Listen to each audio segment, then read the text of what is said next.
से वंदे मातरम गीत की जो रचना हुई थी बंकिम चंद्र चटर्जी के द्वारा, उसका 150 साल पूरा हो रहा है। नवंबर 1876 ईस्वी में इस गीत की रचना उन्होंने की थी और 1876 ईस्वी में रचना की और 1882 ईस्वी में सबसे पहले उनका एक उपन्यास था जिसका नाम था आनंद मठ, उसमें इस गीत को शामिल किया। बात समझ में आई? उसके बाद 1896 ईस्वी में कांग्रेस के कलकत्ता अधिवेशन में सबसे पहले राष्ट्रगान के जो रचयिता थे रविंद्रनाथ टैगोर जी, उनके द्वारा वंदे मातरम गीत उस सभा में, उस अधिवेशन में गाया गया था। फिर उसके बाद वो चूंकि गुलामी का दौर था, यह गीत वंदे मातरम क्रांतिकारियों के बिगुल मतलब आज़ादी की लड़ाई के लिए यह गीत था।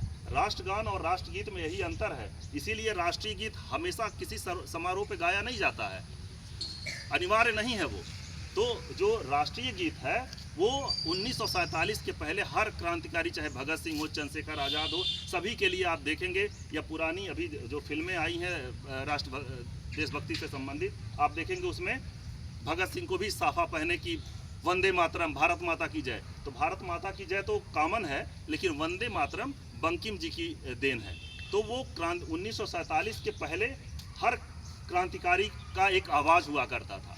तो जब कांग्रेस के अधिवेशन के बाद 24 जनवरी 1947 को, मतलब 24 जनवरी 1950 को जब हमारा गणतंत्र लागू हुआ, 26 जनवरी 1950 के 2 दिन पहले संविधान सभा ने इसको राष्ट्रीय गीत का मान्यता दिया और राष्ट्रगान जनगण मन की मान्यता दिया। तो दोनों जो राष्ट्रगान है और राष्ट्रीय गीत है, जनगण मन और वंदे मातरम, ये हमारे गणतंत्र 26 जनवरी जो आप मनाते हैं उसके ठीक 2 दिन पहले संविधान सभा ने इसको स्वीकार किया।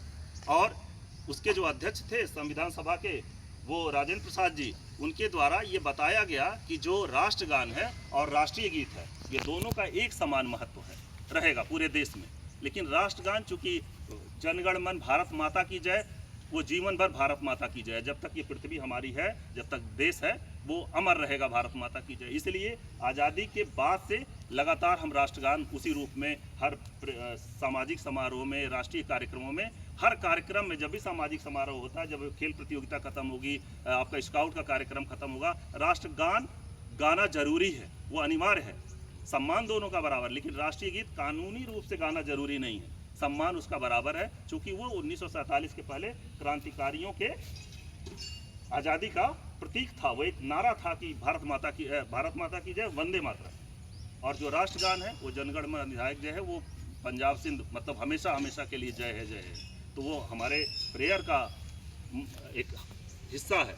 लेकिन राष्ट्रीय गीत चूँकि 150 साल पूरा हो रहा है, भारत सरकार की तरफ से आदेश है कि पूरे वर्ष हम सभी मिल करके एक उत्सव मनाएंगे। और इस साल आप देखिएगा, जब आप तीनों राष्ट्रीय पर्व जो स्वतंत्रता दिवस है, गणतंत्र दिवस है, या जो 2 अक्टूबर है, पूरे साल भर ये कार्यक्रम समय समय पर चलाया जाएगा। चूँकि यही एक महीना है नवंबर 2025, इसी से ठीक 150 साल पहले नवंबर 1876 ईस्वी को उन्होंने ये रचना की थी वंदे मातरम की। इसका जो 2 लाइन है, वास्तव में किसी बच्चे को याद है क्या वंदे मातरम? हाँ बेटा, याद है ना? तो क्या है लाइन उसका?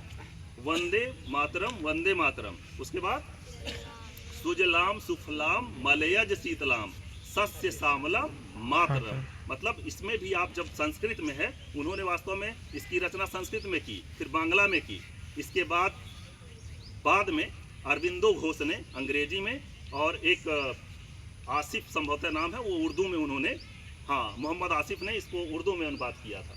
तो बाद में 4-5 भाषाओं में हुआ, लेकिन थोड़ा संस्कृत में होने के नाते भाव आपको थोड़ा सा कठिन लगेगा। लेकिन इसका है वंदे मातरम। वंदे मतलब वंदना, मातरम मतलब मातृभूमि की। वंदे मातरम मतलब वंदना मातृभूमि की। क्रांतिकारियों के लिए 1947 के पहले जब उपनिवेश था, ये हमारा भारत गुलाम था, उस समय था कि भारत की जय, इसकी वंदना।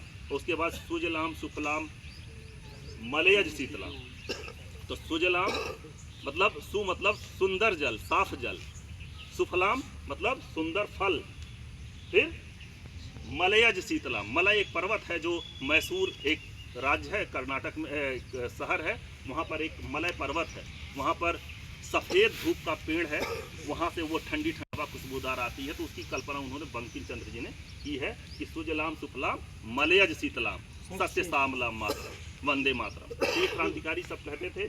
तो चूँकि सरकार का आदेश है, सम्मान तो हमें शुरू से रहा है, जब से हम लोग सुने हैं और जाने हैं, समझे हैं इस गीत के लिए। लेकिन चूँकि आदेश है, पूरे 150 साल पूरे हुए हैं, इसकी जीवंतता बनी रहे, इसकी महत्ता बनी रहे, इसकी सांस्कृतिक और ऐतिहासिक विरासत बनी रहे, इसके महत्व को दिखाने के लिए, बनाए रखने के लिए भारत सरकार की तरफ से ये पहल है। तो हम सभी इस साल 150वीं जयंती पर, वर्षगांठ पर हम इसको निरंतर याद करते हैं।